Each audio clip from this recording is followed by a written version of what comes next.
Señora Raquel Peña, vicepresidenta constitucional de la República. Señora Kirsi Jaque, presidenta de la Asociación Dominicana de Fondos de Pensiones.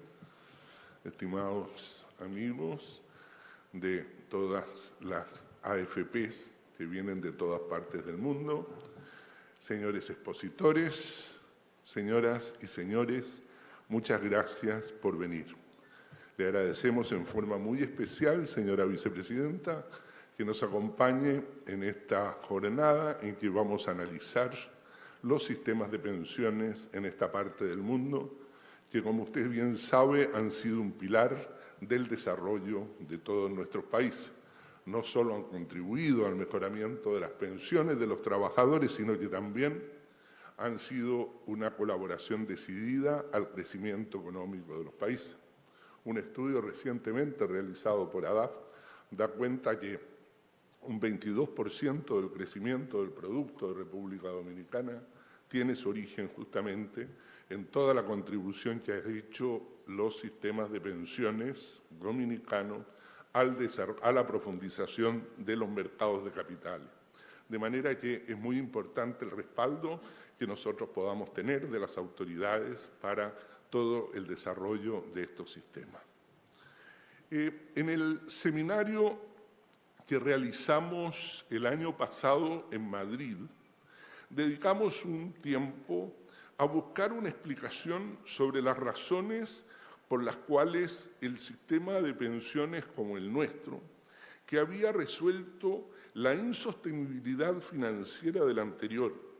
que había multiplicado por varias veces el ahorro de los trabajadores, que había multiplicado el ahorro de los trabajadores y había profundizado el mercado de capitales, contribuyendo decididamente al desarrollo económico de nuestros países, estaba puesto en tela de juicio. Buscábamos una explicación a esa falta de perseverancia que, a diferencia de lo que ocurre en países anglosajones, nos lleva a cambiar permanentemente el rumbo sin esperar los resultados que entrega la maduración de las políticas públicas. Vimos que históricamente no existe una diferencia entre nuestros países y aquellos del mundo anglosajón en cuanto al apego a la libertad, que pudiera explicar estas diferencias y validar teorías como la de Max Weber en su Ética protestante y el espíritu del capitalismo, en que trata de explicar el atraso relativo del mundo más hispano en el hecho de que es el protestantismo el que premia el trabajo en tanto que el catolicismo lo castiga. No era una explicación satisfactoria. Una de las explicaciones que encontramos, especialmente en la exposición del profesor Carlos Rodríguez Brown, fue identificar como una de las principales razones de esta falta de perseverancia la prisa. La prisa, nos decía, esa característica tan nuestra que para buscar soluciones rápidas, sin esperar que nuestras políticas públicas rindan los frutos esperados.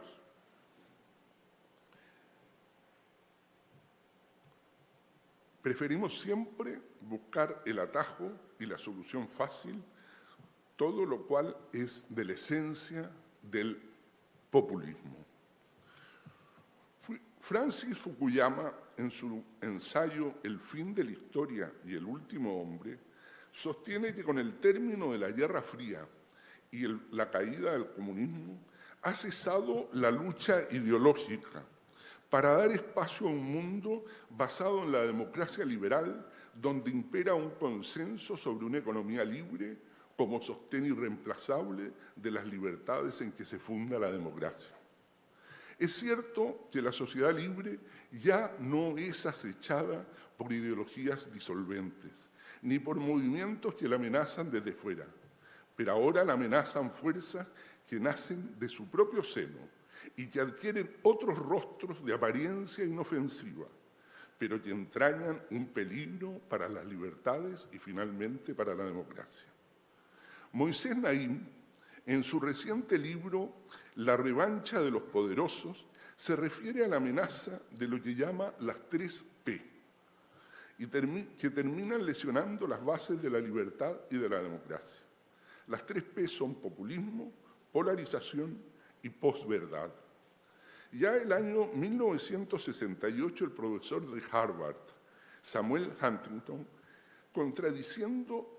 el consenso de la época, según el cual resultaba inevitable que los países se volvieran más estables en la medida en que se modernizaban y se hacían más prósperos, sostenía en cambio que con la modernización y la prosperidad muchas veces se creaban expectativas insatisfechas que creaban nuevas inestabilidades. La existencia de grupos identitarios unidos en torno a un profundo sentimiento de agravio por parte de la sociedad es aprovechado por el populismo que polariza el debate, enfrentando a grupos identitarios agraviados con las que llaman las élites. Con la posverdad se asegura un ataque frontal en contra de la realidad que más que una mentira es una manera de debilitar la línea divisoria que existe entre los hechos y el conocimiento por un lado y las creencias y opiniones por el otro. La posverdad, de este modo, asegura el desprecio hacia la opinión de los expertos, hacia la evidencia, hacia el conocimiento científico y técnico, en la emocionalidad que se impone sobre la racionalidad. La pérdida de importancia de los guardianes de la información, una prensa responsable que corroboraba permanentemente la veracidad de las noticias, dio paso a las redes sociales, que pasaron a ser agentes eficientes y muchas veces descontroladas de la desinformación. Un estudio del Instituto Tecnológico de Massachusetts da cuenta de que hay un 70% más de propensión a retuitear las noticias falsas que las verdaderas. Una noticia veraz tarda 6 veces más en llegar a 1.500 usuarios que una noticia verdadera. Para Raymond Aron, los mejores ideales que para él y para muchos son el liberalismo democrático, solo puede realizarse cuando se reconocen y nunca se niegan los límites de la realidad. He comenzado con estas consideraciones preliminares para destacar el contexto político en que se discuten algunas reformas pensionales que enfrenta nuestra región. El debate en un escenario de populismo, de polarización y de posverdad va a desconocer o va a distorsionar los resultados que ha tenido un sistema proponiendo soluciones que bajo la apariencia de un beneficio va a generar un grave daño al sistema de pensiones. ¿Cuáles son estas principales fortalezas del sistema de ahorro individual que serían amenazadas con todas estas reformas en un clima de tanta polarización? Uno de los principales méritos del ahorro individual fue dar sostenibilidad a los sistemas previsionales que por razones demográficas los mecanismos de reparto habían perdido. En efecto, si revisamos la evolución de las expectativas de vida y de la tasa de natalidad en las últimas décadas, es forzoso concluir que un sistema en que las pensiones de un número creciente de jubilados es financiada por un porcentaje decreciente de trabajadores activos ya no es viable. Esto llevó a que en el periodo 95-22 la mayoría de los países que aún tienen sistemas de reparto hicieran cambios paramétricos. 67 de ellos disminuyeron los beneficios, 64 aumentaron la edad de jubilación y 82 incrementaron el monto de la cotización. Y eso que se llaman sistemas de beneficio definido. Con estos cambios paramétricos ya el beneficio dejó de ser definido. Tales cambios paramétricos, sin embargo, no fueron suficientes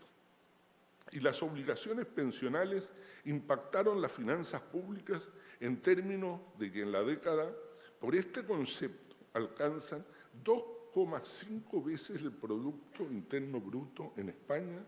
y 9 veces el Producto Interno Bruto en Grecia, solo deuda por concepto de previsional. En caso de que llegara a establecerse un mecanismo de reparto en América Latina, la tasa de cotización para alcanzar una tasa de reemplazo del 70% habría que subirla a 12%, del 12% al 25% en el año 50 y al 50% en el año 100. A todo lo anterior, hay que agregar que los sistemas de reparto eran profundamente regresivos. Al establecer un mínimo de años para tener derecho a pensión, requiriendo solamente, alcanzando ese umbral solamente los sectores más estables, que eran también los de mayores ingresos. Es por esta razón que los países que aún tienen sistemas de reparto, y que por haber desarrollado fuertemente sus mecanismos de ahorro voluntario, figuran en los primeros lugares del índice de Mercer,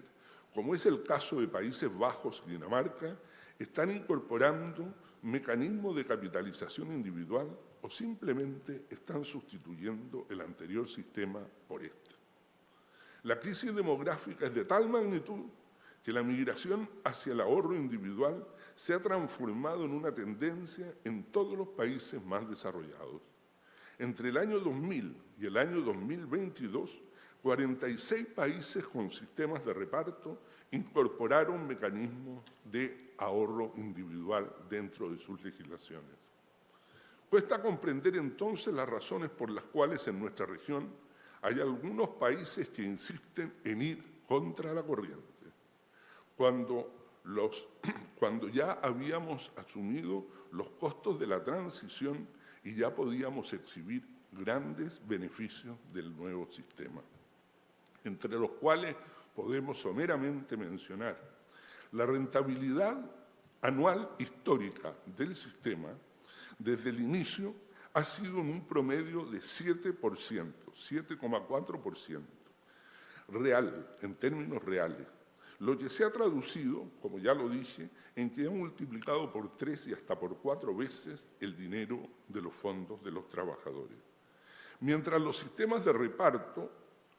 financian las pensiones solamente con el dinero que reciben, en los sistemas de ahorro individual se agrega el resultado de la rentabilidad de las inversiones que, como se dijo, se multiplican a veces hasta por 3 o 4 veces. También hay que destacar que ha contribuido decididamente a la profundización de los mercados de capitales y por esa vía al desarrollo económico y crecimiento de nuestras economías. De acuerdo con nuestros estudios, en el caso de México, esta fue un 12,9%. 12,9% del crecimiento anual del PIB de México tiene su explicación en el sistema de pensiones. En el caso de Colombia, esa cifra es el 12,8%, el 8,1% en el caso de Chile, 6,2% en el caso de Perú, y como ya le dije a la señora vicepresidenta, en el caso de República Dominicana es del 22,2%. También hay que mencionar que el sistema ha producido holguras fiscales suficientes que han permitido fortalecer un sistema multipilar básico solidario con impuestos generales de la nación. No obstante, todas estas claras ventajas de los sistemas de ahorro individual frente a los de reparto, es forzoso reconocer que las pensiones no siempre responden a las expectativas que tienen los trabajadores al momento de jubilar. Lo que se explica básicamente por la informalidad y la baja densidad de cotizaciones debido a los años en que los trabajadores permanecen inactivos o simplemente sin cotizar.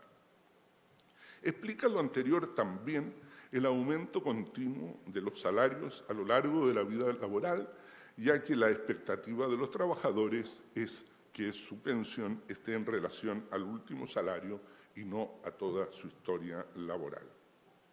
Lo anterior nos impone el desafío de ajustar la tasa de contribución acercándola a los de los países de la OECD, como el caso de México, que actualizando la edad de jubilación conforme a las expectativas de vida, ojalá en forma automática para evitar periódicas discusiones políticas, desarrollar más incentivos al ahorro previsional voluntario, como son los incentivos tributarios, la mayor liquidez o el enrolamiento automático. No resulta explicable, en cambio, que algunos procesos de reforma estén recurriendo a sistemas fracasados como el reparto, que están siendo abandonados en todos los países del mundo y principalmente en aquellos que ostentan las principales posiciones en el ranking de Mercer.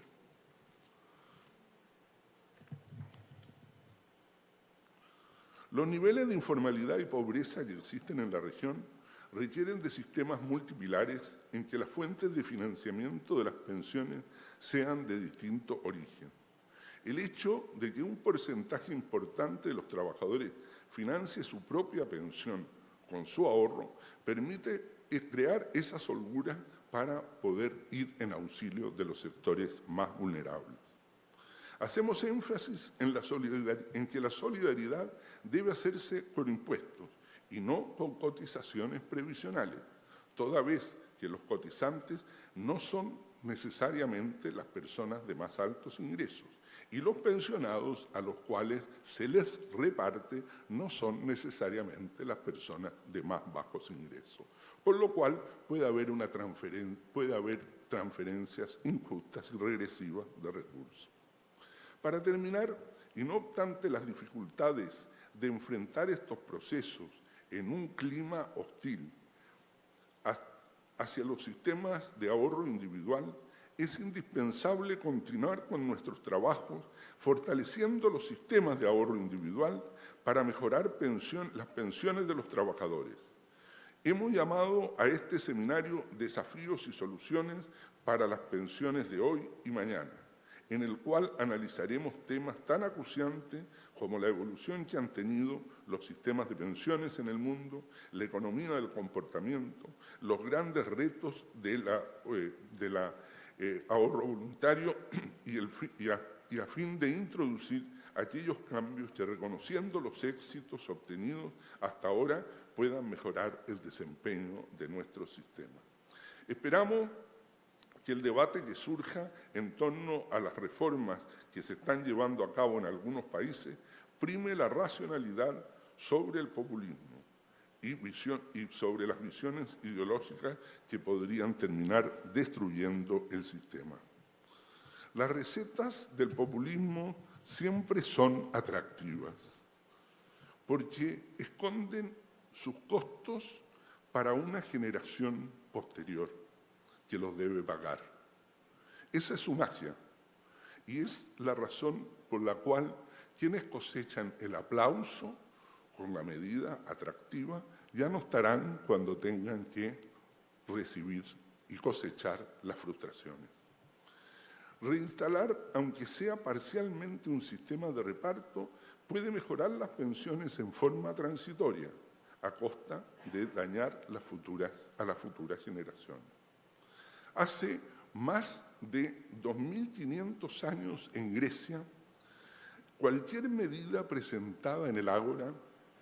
que se revelaba altamente perjudicial para el conjunto de la población permitía a que cualquier habitante o cualquier miembro de la Asamblea pudiera presentar una acción pública que se llama grafé paronamon,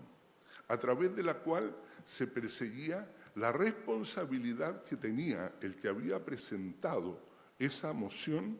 y era castigado a veces con el destierro, con multas y otra serie de castigos. Así, hace 2500 años se perseguía evitar el populismo y las medidas que podían perjudicar a la sociedad griega. Del ambiente que hemos descrito se desprende que muchos de los procesos de reforma desafían la realidad y niegan hechos y evidencias ya comprobados, al mismo tiempo que desconocen y rechazan la opinión de los expertos con la única finalidad de imponer visiones ideológicas que sostienen estructuras fracasadas y que ha sido el pilar fundamental de nuestro desarrollo y de nuestras libertades económicas y públicas. Esperamos finalmente que durante nuestros debates podamos dar un mensaje para que prime la racionalidad sin ocultar el reconocimiento y las limitaciones que ésta nos impone. Muchas gracias y les deseo mucho éxito en nuestros debates.